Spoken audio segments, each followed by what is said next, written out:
يا مساء الفل، عاملين ايه؟ اخباركم ايه؟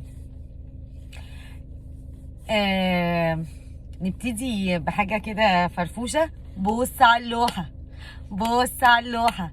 النادي الاهلي نفسه مفتوحة. طيب يا جماعة، امبارح النادي الاهلي يفوز على نادي الزمالك بثلاثية نظيفة. وعلشان يعني نبقى برضو يعني احقاقا للحق وندي لكل ذي حق حقه. هو نادي الزمالك ما جاش اصلا، يعني هو الاهلي فاز على اشباه نادي الزمالك، ده مش نادي الزمالك اكيد. يعني للامانه انا مبسوطه جدا، يعني انا مبسوطه وفي قمه السعاده. انت يعني انا في قمه السعاده بسبب فوز نادي الاهلي في الماتش ده.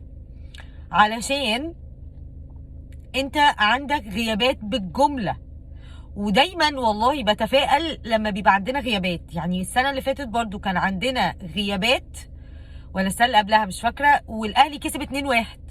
كان شريف برضو. ف وكان ساعتها من اللي انا فاكراه كويس قوي ان كان نادي الاهلي كان من المصابين كان محمد الشناوي، وعلي لطفي هو اللي كان واقف جون. فكان عندنا غيابات بالجمله، وقدر الاهلي انه يفوز. فالنهارده انت عندك، امبارح انت عندك ماتش مهم جدا. غايب من عندك فرقه كامله، خط كامل، خط دفاع بالكامل غايب. اكرم توفيق ومحمود متولي ومحمد عبد المنعم وياسر ابراهيم، كل دول غايبين. مفيش غير علي معلول بس هو اللي ثابت. ورغم كل ده بتؤدي اداء اكتر من رائع في الشوط التاني. الشوط الاول الصراحه شوط ممل جدا، يخرب بيت الملل ده. انا كنت هنام اصلا وانا بتفرج على الماتش من كتر ما هو ممل. يعني ممل لدرجه لا دولت لا الاهلي ولا الزمالك، اللي هو ما حدش يقول لي اصل هم متحفظين، اصل هم مش عارف ايه، على راي ابراهيم فايق. فرقتين على الله حكايتهم. هو شوط كان على الله حكايته على الاخر بصراحه. ولكن ينزل الشوط التاني مارسيل كولر يقلب الطاوله، يقلب الماتش من غير تغييرات ولا اي حاجه. تفهمش هو اداهم دش كده ميه ساقعه في بين الشوطين ولا ايه اللي حصل. بس بجد الشوط تاني مختلف تماما. الشوط الاول ما فيهوش فنيات كتير عشان اتكلم فيها. الشوط التاني بتلاقي اولا هو مارسيل كولر اتبع طريقه ايه، مش هقولك بقى التشكيل. كان هو كده كده مارسيل كولر بيلعب ب4-2-3-1. بس هو علشان يضاهي او يجي يغطي على الغيابات اللي عنده، لعب بقى الصفقه الجديده مين؟ خالد عبد الفتاح. والصراحه خالد عبد الفتاح امبارح رغم انه ماتش ديربي وماتش مهم وماتش قمه، وادى اداء رائع في مركز السنتر باك، ودي حاجه كويسه جدا. انا صراحه كنت قلقانه جدا، مع اني كان يعني سمعت كذا حد بياكد اني مارسيل كولر هيبتدي بخالد عبد الفتاح في مركز الثيرد باك. ليه؟ علشان ما يكسرش الثنائيه الهايله اللي معموله بين هاني والشحات، الشحات وهاني، هاني والشحات، الشحات وهاني. الشحات يقطم ويطلع وهاني يطلع له لبره، يرفع هاني يرفع الاوفر. في بينهم ثنائيه بقالهم كذا ماتش. وهاني كده تقريبا كل ما بيسمع كلمه كاس العالم للانديه بيتحول. يعني هاني بقاله كذا ماتش الصراحه من ساعه ما الفيفا اعلنت مشاركه الاهلي في كاس العالم للانديه وهو بيتحول. كان بقاله كذا ماتش ما شاء الله عليه، يعني ربنا يحفظه يا رب ويبعد عنه الاصابات، عشان الجبهه اليمنى دي يعني استخبى يا هاني الايام دي، الله يخليك لغايه لما ايه، لما نوصل لكاس العالم. كان اداء هايل الصراحه من محمد هاني. وثابت في المستوى، يعني الحمد لله ان هو ثابت في المستوى. فدخل بقى دخل خالد عبد الفتاح ثيرد باك جنب رامي ربيعه. والصراحه الاثنين ادوا حته ماتش عالمي عالمي. يعني خالد عبد الفتاح حط اصلا احمد سيد زيزو في جيبه، والله العظيم حطه في جيبه. ما شفناش احمد سيد زيزو. معرفش ده بقى من الحشيش ولا من قله الحشيش ولا من قله المنشطات ولا من ان خالد عبد الفتاح جامد جدا. هنشوف بقى الفتره اللي جايه. فكان اداء هايل جدا من خط الدفاع. علي معلول ما كانش بيزيد قوي عشان ما يسيبش في ظهره مساحات والناس تعرف تستغلها في ظهره. وقدامهم اليو ديانج وحمدي فتحي وقفشه. بس مارسيل كولر عمل بقى الايه التركه. ايه التركه؟ انت دلوقتي ماسك قفشه وفكر ان قفشه بيلعب رقم 10. طب يا عم الحاج انا هخلي لك قفشه 8. ارجع يا قفشه جنب ديانج، وخد بقى انت الانظار كلها، وخلي الناس كلها مركزه حواليك، وخلي الناس كلها مسحوله معاك. اطلع ب2 3 بره ال 18 او بره على الدايره او كده. ومين اللي بيتقدم وبيلعب فعليا مركز 10؟ حمدي فتحي. حمدي فتحي ال3 اجوان هو مبتدين من عنده يا اسيست من عنده. الجون الاول براسيه هايله هايله هايله لمحمود عبد المنعم كهربا الفولت العالي اللي بدع امبارح يا جماعه، بدع امبارح يا جماعه. فالجون الاول من حمدي فتحي لكهربا، الجون الثاني من حمدي فتحي لشريف، والجون الثالث من حمدي فتحي لعلي معلول، ومن علي معلول لشريف. شريف اللي امبارح كان محضر تيشرت ال50 جول اللي تعبين نادي الزمالك. مش عارفه ليه الصراحه، انتوا معترضين ليه يا جماعه؟ ما الراجل يحتفل بال50 جول بتاعه عادي يعني، مالكوا فيه ايه؟ فكان اداء هايل. محمد شريف جاب جونين وكهربا جاب الجون الاول. ملخص الماتش ان الماتش يعني عشان بس اتكلم شويه مش تحفيل والله، وهتكلم شويه بجد. نادي الزمالك يعاني يعاني يعاني، وللامانه في مشاكل كتير قوي في يعني في تركيبه اللاعبين بقى ما تفهمش، هم مش طايقين بعض، هم مش قادرين يلعبوا مع بعض.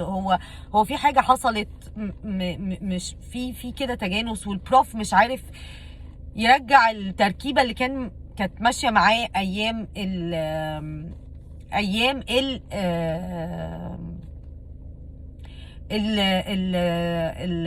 السيزون اللي فات.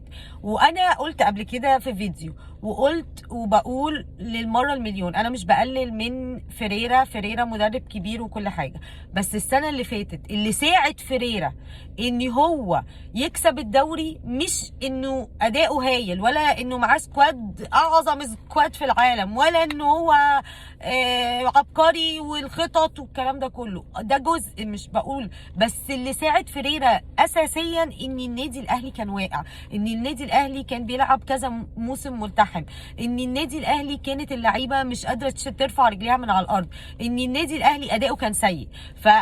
مع كل الاحترام لفيريرا، بس فعليا مارسيل كولر برقبته، موسيماني برقبته بجد والله. ومش قصدي ان انا بتكلم فنيا وتكتيكيا، يعني الراجل كبر، يمكن كان زمان كويس جدا بس دلوقتي لا.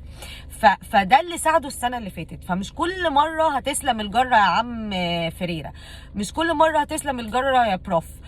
انت السنه اللي فاتت فزت بالدوري وبالكاس عشان الاهلي كان مستواه مش كانش في احسن مستوياته، كان راجع من كاس العالم للانديه منهك، كان راجع من افريقيا بمعنويات زي الزفت بعد خساره النهائي بفعل فاعل والكلام اللي حصل في المغرب.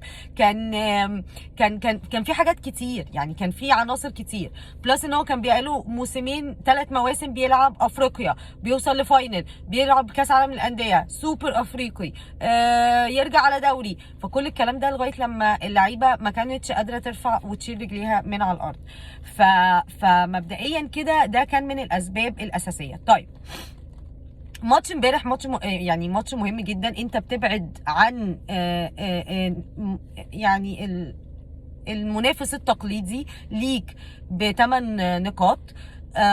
دلوقتي الزمالك في المركز الرابع، الاهلي المنافس المباشر ليه دلوقتي هو فيوتشر، فرق بينك وبينه 4 نقاط، انت محتاج توسع الفارق عن كده. بعديه يجي بيراميدز، بعدين يجي نادي الزمالك ب26 نقطه، بيراميدز 27 نقطه، فيوتشر 30، انت 34. ويظل الاهلي على صداره جدول الترتيب. ألف مبروك للنادي الأهلي، للجمهور، للعيبة، للإدارة، لكل حد. احنا فعلا يعني ماتش امبارح الشوط الثاني بالتحديد شوط هايل، اداء هايل. يا رب تكملوا كده. قدام عندنا ماتش مهم جدا قدام البنك الاهلي يوم الثلاث، محتاجين ان احنا ناخد ال3 نقاط عشان نسافر للمغرب واحنا مطمنين. فاتمنى ان اللعيبه تفضل على نفس مستواها ونفس التركيز، واتمنى ان يحصل روتيشن وسبيشالي لعلي معلول. يا ريت علي معلول يريح ونشوف كريم الدبيس او هو ايفر اللي يقدر يلعب باك ليفت. فدي حاجه اساسيه. فتاني ألف مبروك للنادي الأهلي وجمهوره. وكلمة واحدة بس على جنب كده لشيكابالا. طب أنا عايزة أسأل سؤال، يعني الناس كلها شافت دلوقتي انتشر الفيديو اللي شيكابالا لما نزل يسخن وراح للجمهور النادي الأهلي ونزل يسخن في نص ملعب النادي الأهلي. إيه لازمة الحركة يعني شيكابالا؟ يعني بجد والله العظيم أنا بجد شيكابالا بيستفزني بأفعاله. وأنا يعني مع كل الاحترام والله العظيم للزملكاويه، كفايه ان انتوا تعملوا اساطير من اللعيبه ما عملتش حاجه. يعني معلش شيكابالا جاب لك ايه؟ عمل لك ايه؟ ايه اللي يخليه اسطوره؟ ايه اللي يخليه اسطوره يا جماعه؟ يعني بجد انت بتحبه عشان هو لعيب عندك زيه زي الونش زي زيزو زي امام زي كل عادي، مش الاسطوره الزمالك التاريخيه اللولبيه ايه في ايه؟ وحركه زي دي ترجع تقول اصل الجمهور بيشتمني. طب انت ايه اللي موديك عندهم اصلا؟ يعني هو جمهور الاهلي هو اللي نزل واتحرك الناحيه الثانيه، ولا انت اللي رايح النص الملعب؟ ايه لازمه الحركه دي يا شيكابالا؟ ليه عايز دايما تعمل استفزاز يا شيكابالا؟ اللي في سنك يا بابا بيحاول يبقى كويس. شفت امام عاشور عمل ايه امبارح؟ شفت الروح الرياضيه؟ شفته وهو بيسلم على كهربا؟ شفته وهو بيضحك ويهزر مع ده ومع ده وبيحاول يفك الدنيا؟ شفت؟ هي دي الروح الرياضيه. ومعلش وامام عاشور كان غلط قبل كده واعتذر. انت يا شيكابالا دايما دايما دايما عايز تعمل مشكله وعايز تتصدر المشهد وتبقى انا شفتوني وانا جامد ده انت ماضي اصلا للاهلي، وعادل القيعي طلع قبل كده وقال لك انت ماضي يا شيكابالا. طب انت بتعمل كده ليه اصلا؟ انت عايز تتصدر انت دي عقليه الناس الزملكاويه المغيبين، ان انت عايز دايما تتصدر المشهد. كلموا عني يا جماعه، انا الاسطوره، شفتوني وانا بضايق الجمهور الاهلي، شفتوني وانا بستفزهم ايه ده؟